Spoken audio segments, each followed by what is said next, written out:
മൂന്നാമതും പിണറായി തന്നെ അധികാരത്തിൽ വരുമെന്ന് അഖിൽ മാരാർ വലിയ വായിൽ പറയുമ്പോൾ മാരാര് കാണാതെ പോകുന്ന ചിലതുണ്ട്. എങ്കിൽ അത് വ്യക്തമായി ഉത്തരമായി വി.ടി. ബൽറാം കൊടുക്കുന്നുമുണ്ട്. ഇതോടൊപ്പം തന്നെ CPM പാർട്ടി സെക്രട്ടറി ഗോവിന്ദൻ മാഷിന്റെ എല്ലാ കള്ളത്തരങ്ങളും വി.ടി. ബൽറാം പൊളിക്കുകയാണ്. പറഞ്ഞത് തിരുത്തി പറയുന്ന ഒരു സ്വഭാവമാണ് എപ്പോഴും ഗോവിന്ദൻ മാഷിനുള്ളത്. അങ്ങനെ തിരുത്തി ഇപ്പോൾ മലക്കം മറിയുകയാണ്. അത്തരത്തിൽ വി.ടി. ബൽറാം കൊടുക്കുന്ന ഒരു വീഡിയോ ഉണ്ട്. ആ വീഡിയോ ഒന്ന് കണ്ടു നോക്കാം. സാധ്യമാകും എന്ന് ഉറപ്പ് നൽകാൻ കഴിയുന്ന ഒരു അവസ്ഥയിലാണോ ഈ കേരളത്തിലെയും പാലക്കാടിലെയും കർഷകർ എന്നുള്ള ചോദ്യത്തിനുള്ള ഈ നാടിന്റെ മറുപടി ആയിട്ടാണ് പ്രിയപ്പെട്ട തങ്കപ്പേട്ടന്റെ നേതൃത്വത്തിൽ ജില്ലാ കോൺഗ്രസ് കമ്മിറ്റി ഇങ്ങനെ ഒരു സമര പരിപാടി സംഘടിപ്പിക്കുന്നത്.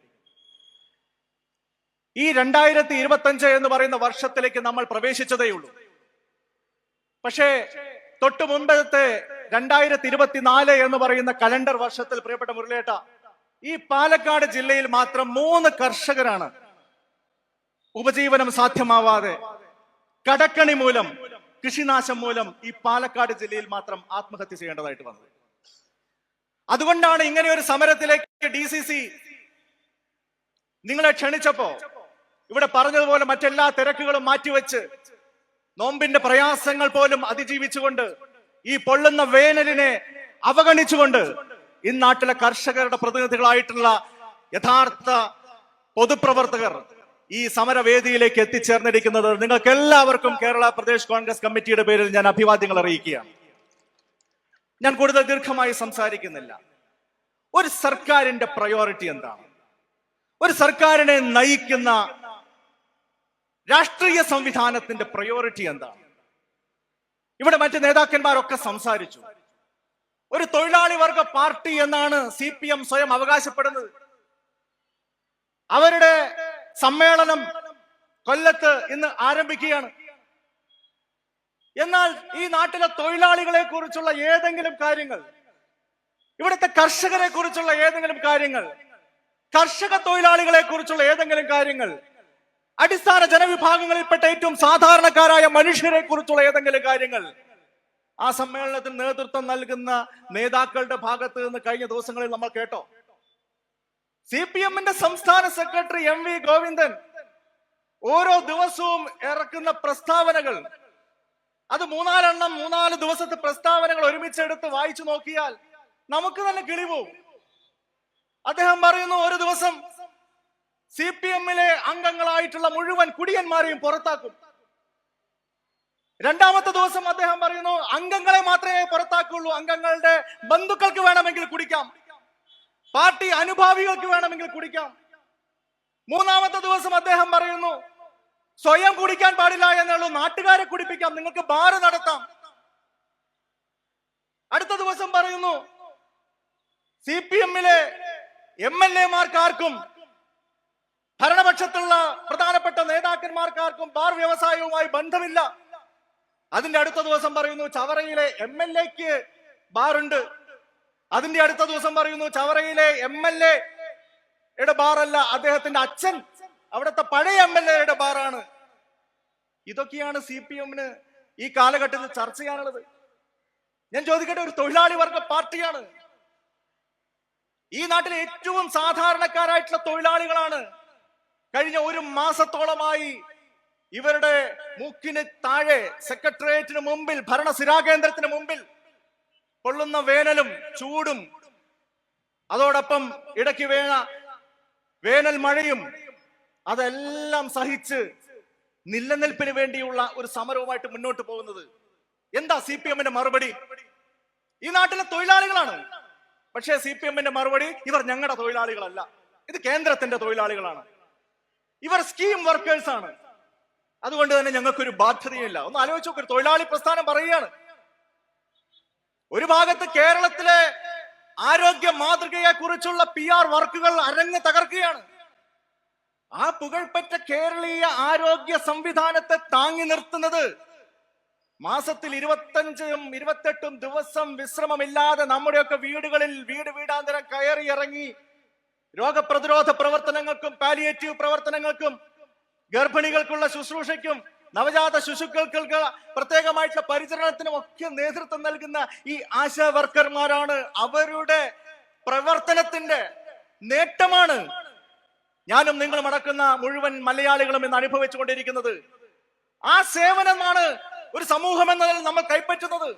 പക്ഷെ അവരുടെ പ്രതിഫലത്തിന്റെ കാര്യം പറയുമ്പോൾ ഇവിടുത്തെ ഉത്തരവാദിത്തപ്പെട്ട രാഷ്ട്രീയ പാർട്ടി പറയാണ് അതിൽ ഞങ്ങൾക്ക് യാതൊരു ഉത്തരവാദിത്വം ഇല്ല. പോയി പള്ളി പോയി പറഞ്ഞാൽ മതി എന്ന് പറയുന്നത് പോലെ പോയി കേന്ദ്രത്തിൽ പോയി സമരം ചെയ്താൽ മതി, ഞങ്ങൾക്ക് മുമ്പിൽ സമരം അനുവദിക്കില്ല. ആ സമരം ചെയ്യാൻ നിങ്ങൾ തയ്യാറായാൽ നിങ്ങൾ അധിക്ഷേപിക്കും, നിങ്ങൾ അപമാനിക്കും, നിങ്ങൾ ആക്രമിക്കും. നിങ്ങളുടെ തലയ്ക്കുമീതെ ഒരു തണലിനായി പോലും ഒരു മേൽക്കൂര ഉണ്ടാവാൻ ഞങ്ങൾ അനുവദിക്കില്ല. ഇങ്ങനെ വേട്ടയാടാൻ മാത്രമുള്ള എന്ത് തെറ്റാണ് അവർ ചെയ്തത്? എന്നിട്ടില്ലാത്ത കണക്കുകൾ ഓരോ ദിവസവും ഓരോ കള്ളക്കണക്കുമായി പുറത്തു കൊണ്ടുവരുന്നു. ഇവിടെ 7000 രൂപയാണ് സംസ്ഥാന സർക്കാർ കൊടുക്കുന്നത്. പക്ഷേ ആദ്യ കുറെ ദിവസങ്ങളിൽ ഭരണകൂടവുമായി ബന്ധപ്പെട്ട ആളുകൾ, മന്ത്രി അടക്കമുള്ള ആളുകൾ പറഞ്ഞത് 13,200 കൊടുക്കുന്നു.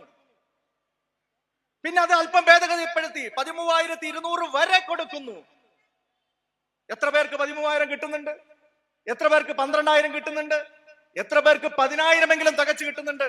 മിക്കവാറും ആളുകൾക്ക് കിട്ടുന്നത് 10,000 താഴെ മാത്രമാണ്. ഒന്ന് ആലോചിച്ച് നോക്കൂ. 10,000 താഴെ രൂപ എന്ന് പറയുമ്പോൾ ഒരു ദിവസം 350 രൂപ തികച്ചു കിട്ടുന്നില്ല. ഈ കേരളത്തിൽ മിനിമം കൂലി 700-750 ആക്കുമെന്നൊക്കെ പറഞ്ഞ് പ്രകടന പത്രിക അടിച്ച് അതിന്റെ അടിസ്ഥാനത്തിൽ വോട്ട് ചെയ്ത് രണ്ടാമത് അധികാരത്തിൽ വന്നൊരു സർക്കാരാണ്. ആ സർക്കാരിന്റെ കാലാവധി ഇതാ അവസാന വർഷത്തിലേക്ക് കടക്കുമ്പോഴും അതിന്റെ പകുതി പോലും കിട്ടാത്ത ഒരു ജനസമൂഹത്തെ നോക്കി നിങ്ങൾ കുത്തിത്തിരിപ്പുകാരാണ്, നിങ്ങളെ ആരൊക്കെയോ കുത്തിയിളക്കി കൊണ്ടുവന്നതാണ്, നിങ്ങൾ ഗവൺമെന്റ് വിരുദ്ധ സമരം നടത്തുകയാണ്, നിങ്ങൾ വിമോചന സമരത്തിന് കോപ്പ് കൂട്ടുകയാണ് എന്നൊക്കെ പറഞ്ഞുകൊണ്ട് ആക്ഷേപിക്കുമ്പോ ഈ നാട്ടിലെ ഏറ്റവും സാധാരണക്കാരോടുള്ള ഈ ഭരണകൂടത്തിന്റെ നേർക്കുനേരെയുള്ള യുദ്ധപ്രഖ്യാപനമായി അത് നമുക്ക് കാണേണ്ടതായിട്ട് വരും. അതുകൊണ്ട് തന്നെ നമ്മൾ പറയട്ടെ, ഈ കേരളം മാറാൻ പോവുകയാണ്. ഈ നാട്ടിലെ ഇതുപോലെയുള്ള സാധാരണ മനുഷ്യരുടെ പ്രതിഷേധത്തിന്റെ തീജ്വാലയിൽ ഈ നാട്ടിൽ ഇന്ന് അധികാരത്തിന്റെ എല്ലാ സൗകര്യങ്ങളും ആസ്വദിച്ചുകൊണ്ട് അട്ടിപ്പേറ് കിടക്കുന്ന ഈ ഭരണ സംവിധാനം ഇന്നല്ലെങ്കിൽ അടുത്ത ദിവസങ്ങളിൽ തകർന്ന് താഴെ വീഴാൻ പോവുകയാണ്. ഇവിടെ ജനങ്ങൾ ആഗ്രഹിക്കുന്ന ഒരു മാറ്റം ഈ 2026 ഉണ്ടാകാൻ പോവുകയാണ്. നമുക്ക് ഈ നാട്ടിലെ സർക്കാർ എന്ന് പറയുന്നത് സാധാരണക്കാർക്കൊപ്പം നിൽക്കുന്ന സർക്കാരാകണം.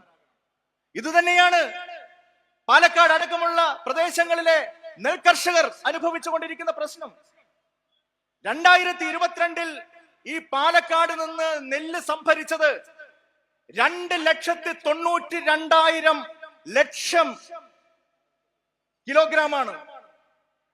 തൊട്ടടുത്ത വർഷം എത്തിയപ്പോഴേക്കും അത് 1,82,000 കിലോഗ്രാമായി കുറയുന്നു. അതായത് 1/3 നെല്ല് സംഭരണം ഇവിടെ കുറയുകയാണ്. കാരണം കർഷകർക്ക് സർക്കാർ സംവിധാനങ്ങളിൽ വിശ്വാസം അർപ്പിക്കാൻ സാധിക്കുന്നില്ല, സപ്ലൈകോയെ വിശ്വാസമില്ല, ഇവർ എടുത്തുകൊണ്ടുപോകുന്ന നെല്ലിന് എന്ന് പണം തരും എന്നുള്ള കാര്യത്തിൽ യാതൊരു ഉറപ്പുമില്ല. ഈ പാലക്കാട് ജില്ലയിൽ തന്നെ എത്ര തവണ നമുക്ക് സമരം ചെയ്യേണ്ടതായിട്ട് വന്നു. പ്രിയപ്പെട്ട തങ്കപ്പേട്ടൻ പറഞ്ഞു ഇത് 2ാം ഘട്ടമാണ്. DCC ഔപചാരികമായി ഏറ്റെടുത്ത സമരത്തിന്റെ 2ാം ഘട്ടമാണ്.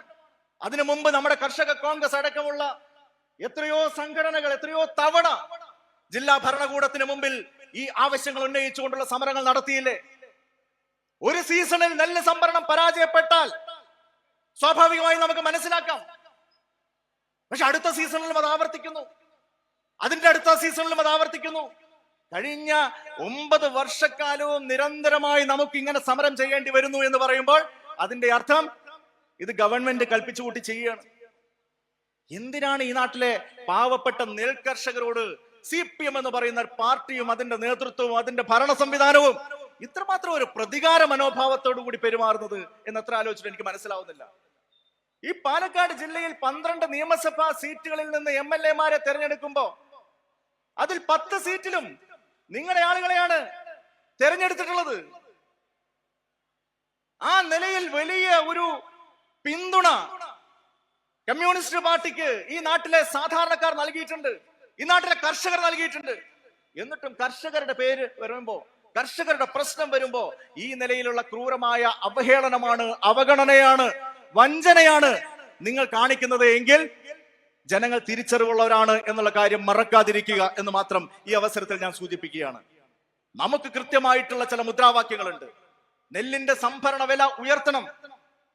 ഒരു 40 രൂപയെങ്കിലും കിലോയ്ക്ക് കിട്ടിയാൽ മാത്രമേ ലാഭകരമായി ആദിത്യനെ പോലെയുള്ളവരുടെ അടുത്ത തലമുറയ്ക്ക് ഈ കൃഷിയുടെ മേഖലയിലേക്ക് കടന്നു വരാൻ സാധിക്കുകയുള്ളൂ.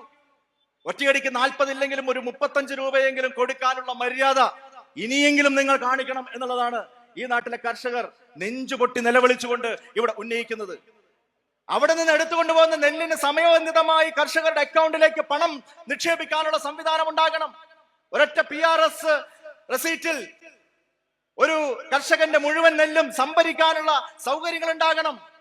ഇവിടെ പറഞ്ഞ പോലെ കർഷകരെ കടക്കാരാക്കുന്ന, അവരുടെ സിബിൽ സ്കോറിനെ പോലും ബാധിക്കുന്ന തരത്തിൽ, അവർക്ക് മറ്റൊരു തരത്തിലും ഒരു സാമ്പത്തിക ആനുകൂല്യം നാളുകളിൽ കിട്ടാത്ത തരത്തിൽ അവരെ ആളുകളുടെ മുമ്പിൽ കുറ്റവാളികളും സാമ്പത്തിക കുറ്റവാളികളുമാക്കി മാറ്റുന്ന നിങ്ങളുടെ സമീപനം അവസാനിപ്പിക്കണം. അതിനുവേണ്ടിയുള്ള സമരങ്ങൾ ഇനിയും കോൺഗ്രസ് പാർട്ടി ഏറ്റെടുക്കും. ഇവിടെ വളരെ ചുരുങ്ങിയ സമയത്തിനുള്ളിൽ വളരെ മനോഹരമായി ഇത്രയധികം ജനപങ്കാളിത്തത്തോടുകൂടി ഇങ്ങനെ ഒരു സമര സംഗമം സംഘടിപ്പിച്ച, അങ്ങേയറ്റം പ്രതീകാത്മകമായി കർഷകന്റെ വേദനയും അവന്റെ നിലനിൽപ്പിന് വേണ്ടിയുള്ള പോരാട്ടവും ഈ സമരവേദിയിൽ വെച്ച് പ്രകാശിതമാക്കിയ പ്രിയപ്പെട്ട ജില്ലാ കോൺഗ്രസ് കമ്മിറ്റി അധ്യക്ഷൻ ശ്രീ A. തങ്കപ്പനെയും മുഴുവൻ അദ്ദേഹത്തിന്റെ സഹപ്രവർത്തകരെയും ഒരിക്കൽ കൂടി അഭിവാദ്യം ചെയ്തുകൊണ്ട് ഞാൻ എന്റെ വാക്കുകൾ ചുരുക്കുന്നു. ജയ് ഹിന്ദ്. വേദിയിൽ KPCC സെക്രട്ടറിമാരെ ചന്ദ്രനുണ്ട്, തുളസി ടീച്ചറുണ്ട്, CB ബാലചന്ദ്രനുണ്ട്, രമ്യ ഇവരാരും പ്രസംഗിക്കുന്നില്ല. ചാർജ് സെക്രട്ടറി മുത്തരി ഒരു വാക്ക് പറഞ്ഞ അവസാനിപ്പിക്കും. പ്രിയമുള്ളവരെ, പാലക്കാട് ജില്ലയിലെ കർഷകരുടെ പ്രയാസങ്ങൾ ഏറ്റെടുത്തുകൊണ്ട്